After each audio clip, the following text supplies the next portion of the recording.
Gagawa ako ng simpleng sinangag na kanin. Nilagyan ko lang ito na 2 kutsara na mantika, bawang na dalawang butil, at saka nilagyan ko rin po ng sibuyas na kalahating maliit. Kasi gusto ko po yung amoy ng sibuyas sa sinangag ko na kanin. Ganito lang po ako magsangag ng kanin. Ito po ang pinakasimpleng sinangag na ginagawa ko. At gustong gusto ko na lasa. Ayoko ng mga ibang klaseng sinangag. Mas gusto ko yung sarili ko luto na sinangag na kanin. Ganyan lang siya kasimple. Tapos maganda ito,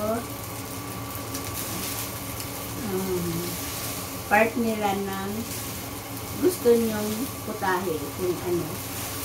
Para sa akin, mas masarap sa sinangag ang tuyo na may kalamansi para sa akin.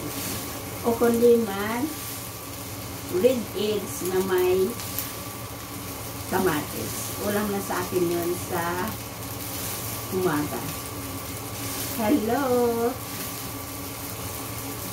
Kumusta kayo dyan? Ano na dito sa amin, alas 6 ng umaga dito sa UK. Kailangan na namin mag-almusal ng maaga. Kasi may lakad kami. Kailangan mga alas 9 nandoon na kami sa amin pupuntahan. Kaya maaga kami magluluto ng almusalan. Thank you sa inyong panonood. Simpleng sinangag na kanin. Ingat kayo dyan. Ingat kayo dyan saan man sulok ng Pilipinas at sa ibang bansa din. Hello, thank you.